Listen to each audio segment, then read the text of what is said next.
ప్రభువైన యేసుక్రీస్తు నామంలో అందరికీ హృదయపూర్వక వందనములండి. ఇర్మియా గ్రంథము 19వ అధ్యాయము. యెహోవా ఇలాగు సెలవిచ్చుచున్నాడు, నీవు వెళ్లి కుమ్మరి చేయు మంటి కూజాను కొని జనుల పెద్దలలో కొందరిని యాజకుల పెద్దలలో కొందరిని పిలుచుకొని పోయి హర్సీతు గుమ్మపు ద్వారమునకు ఎదురుగానున్న బెన్ హిన్నోము లోయలోనికి పోయి నేను నీతో చెప్పబోవు మాటలు అక్కడ ప్రకటింపుము. నీవిట్లనుము, యూదా రాజులారా, యెరూషలేము నివాసులారా, యెహోవా మాట వినుడి. సైన్యములకు అధిపతియు ఇశ్రాయేలు దేవుడు నగు యెహోవా ఇలాగు సెలవిచ్చుచున్నాడు, ఆలకించుడి.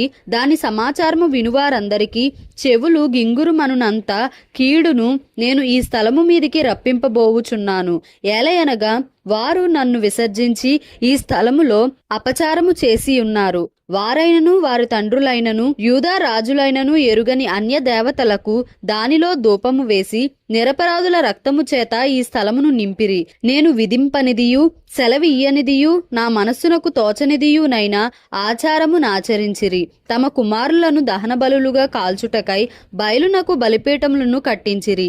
ఇందును బట్టి యెహోవా సెలవిచ్చు మాట ఏదనగా, రాబోవు దినములలో ఈ స్థలము హత్యలోయ అనబడును గాని తోఫెతు అని అయినను బెన్ హిన్నోము లోయ అని అయినను పేరు వాడబడదు. తమ శత్రువుల ఎదుట ఖడ్గము చేతను తమ ప్రాణములను తీయ వెదకు వారి చేతను వారిని కూలజేసి ఆకాశ పక్షులకును భూజంతువులకును ఆహారముగా వారి కళేబరములను ఇచ్చి ఈ స్థలములోనే యూదావారి ఆలోచనను యెరూషలేము వారి ఆలోచనను నేను వ్యర్థము చేసెదను.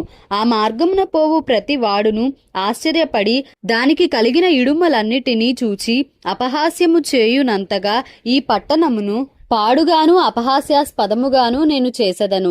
వారు తమ కుమారుల మాంసమును తమ కుమార్తెల మాంసమును తినునట్లు చేసెదను.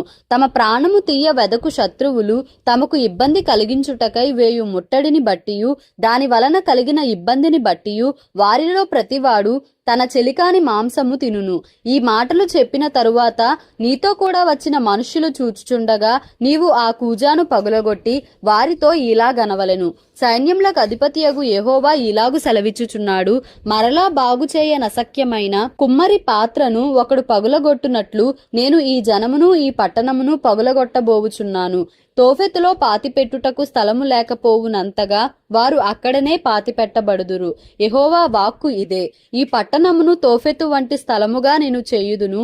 ఈ స్థలమునకును దాని నివాసులకును నేను అలాగున చేయుదును. యెరూషలేము ఇండ్లును యూదా రాజుల నగరులను ఆ తోఫెతు స్థలము వలనే అపవిత్రములగును. ఏ ఇండ్ల మీద జనులు ఆకాశ సమూహమును దేవతలకు ధూపము వేయుదురో లేక అన్య దేవతలకు పానార్పణములు అర్పించుదురో ఆ ఇండ్లన్నిటికీ అలాగే జరుగును. ఆ ప్రవచనము చెప్పుటకు యెహోవా తన్ను పంపిన తోఫెతులో నుండి ఇర్మియా వచ్చి యెహోవా మందిరపు ఆవరణంలో నిలిచి జనులందరితో ఇలాగు చెప్పెను, సైన్యములకు అధిపతియు ఇశ్రాయేలు దేవుడు నగు యెహోవా ఈ మాట సెలవిచ్చుచున్నాడు, ఈ జనులు నా మాటలు వినకుండా మొండికి తిరిగియున్నారు గనుక ఈ పట్టణమును గూర్చి నేను చెప్పిన కీడంతయు దాని మీదికిని దానితో సంబంధించిన పట్టణములన్నిటి మీదికిని రప్పించుచున్నాను. ఇర్మియా గ్రంథము 20వ అధ్యాయము. ఇర్మియా ఆ ప్రవచనములను పలుకగా యెహోవా మందిరములో పెద్ద నాయకుడును ఇమ్మేరు కుమారుడు నగు పషూరను యాజకుడు విని ప్రవక్త అయిన ఇర్మియాను కొట్టి యెహోవా మందిరమందున్న బెన్యామీను మీది గుమ్మము నొద్ద నుండు బొండలో అతనిని వేయించెను. మరునాడు పషూరు ఇర్మియాను బొండలో నుండి విడిపింపగా ఇర్మియా అతనితో ఇట్లనెను, యెహోవా నీకు పషూరను పేరు పెట్టడు గాని మాగోర్ మిస్సాబీబ్ అని నీకు పేరు పెట్టును. యెహోవా ఈ మాట సెలవిచ్చుచున్నాడు, నీకును నీ స్నేహితులకందరికిని నీవే భయకారణముగా నుండునట్లు చేయుచున్నాను. నీవు చూచుచుండగా వారు తమ శత్రువుల ఖడ్గము చేత కూలెదరు. మరియు యూదా వారినందరినీ బబులోను రాజు చేతికి అప్పగింతును. అతడు వారిని చెరపట్టి బబులోనునకు తీసుకొని పోవును. ఖడ్గము చేత వారిని హతము చేయును. ఈ పట్టణములోని ఐశ్వర్యమంతయు దానికి వచ్చిన లాభమంతయు దాని అమూల్య వస్తువులన్నీయు యూదా రాజుల నిధులన్నీయు నేను అప్పగింతును. వారి శత్రువుల చేతికే వాటిని అప్పగింతును. శత్రువులు వాటిని దోచుకొని పట్టుకొని బబులోనునకు తీసుకొని పోవుదురు. పషూరు, నీవును నీ ఇంట నివసించు వారందరూ చెరలోనికి పోవుదురు. నీవు ప్రవచనముల చేత మోసపుచ్చిన నీ స్నేహితులందరూ బబులోనునకు వచ్చెదరు. అక్కడనే చనిపోయెదరు, అక్కడనే పాతిపెట్టబడెదరు. యెహోవా, నీవు నన్ను ప్రేరేపింపగా నీ ప్రేరేపణకు లోబడి తిని, నీవు బలవంతము చేసి నన్ను గెలిచితివి. నేను దినమెల్లా నవ్వుల పాలైతిని. అందరూ నన్ను ఎగతాళి చేయుదురు. ఏలయనగా నేను పలుకున్నప్పుడెల్లా బలాత్కారము జరుగుచున్నది, దోపుడు జరుగుచున్నది అని ఎలుగెత్తి చాటింపవలసి వచ్చెను.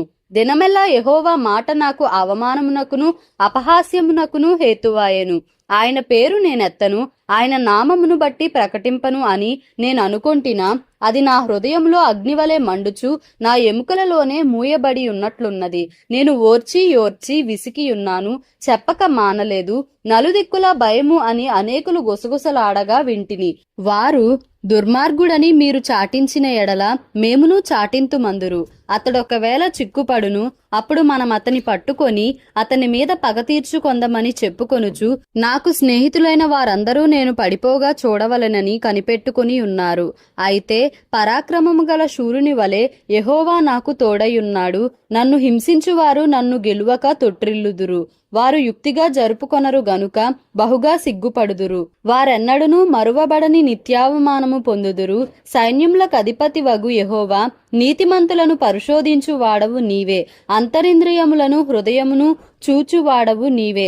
నా వ్యాజ్యమును నీకే అప్పగించుచున్నాను.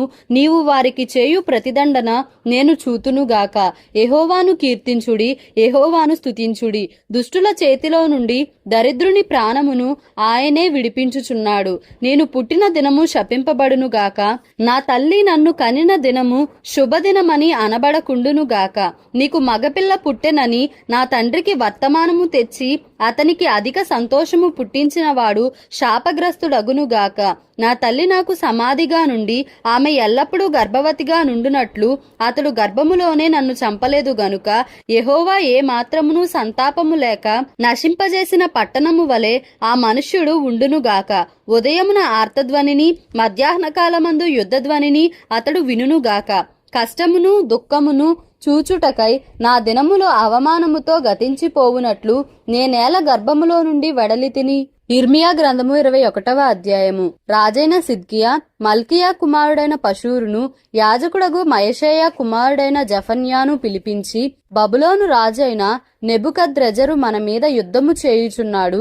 అతడు మన యొద్ద నుండి వెళ్లిపోవునట్లు యెహోవా తన అద్భుత కార్యములన్నిటినీ చూపి మనకు తోడయుండునో లేదో దయచేసి మా నిమిత్తము యెహోవా చేత నీవు విచారించుమని చెప్పుటకు ఇర్మియా యొద్దకు వారిని పంపగా, యెహోవా యొద్ద నుండి ఇర్మియాకు ప్రత్యక్షమైన వాక్కు.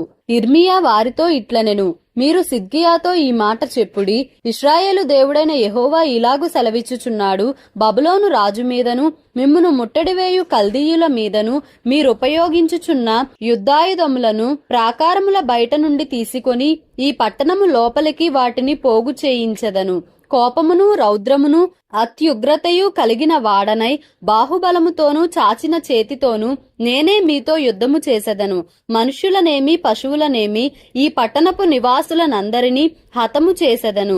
గొప్ప తెగులు చేత వారు చచ్చెదరు. అటు తరువాత నేను యూదా దేశపు రాజైన సిద్కియాను అతని ఉద్యోగస్తులను తెగులును ఖడ్గమును క్షామమును తప్పించుకొని శేషించిన ప్రజలను బబులోను రాజైన నెబుకద్రెజరు చేతికి, వారి ప్రాణములను తీయజూచు వారి శత్రువుల చేతికి అప్పగించెదను. అతడు వారి యందు అనుగ్రహముంచకయు వారిని కరుణింపకయు వారి ఎడల జాలి పడకయు వారిని కత్తివాత హతము చేయును. ఈ ప్రజలతో నీవిట్లనుము, యెహోవా సెలవిచ్చునదేమనగా, జీవ మార్గమును మరణ మార్గమును నేను మీ ఎదుట పెట్టుచున్నాను. ఈ పట్టణములో నిలుచువారు కత్తి వలన గాని క్షామము వలన గాని తెగులు వలన గాని చచ్చెదరు. మేలు చేయుటకు కాదు కీడు చేయుటకే నేను ఈ పట్టణమునకు అభిముఖుడనైతిని గనుక బయటకు వెళ్లి మిమ్మును ముట్టడి వేయుచున్న కల్దీయులకు లోబడు వారు బ్రతుకుదురు. దోపుడు సొమ్ము దక్కినట్లుగా వారి ప్రాణము వారికి దక్కును. ఈ పట్టణము బబులోను రాజు చేతికి అప్పగింపబడును. అతడు అగ్ని చేత దాని కాల్చివేయును. ఇదే యెహోవా వాక్కు. యూదారాజు ఇంటి వారలకు ఆజ్ఞ ఇదే. యెహోవా మాట వినుడి. దావీదు వంశస్థులారా, యెహోవా ఇలాగు సెలవిచ్చుచున్నాడు, అనుదినము న్యాయముగా తీర్పు తీర్చుడి. దోచుకొనబడిన వానిని బాధపెట్టు వాని చేతిలో నుండి విడిపించుడి.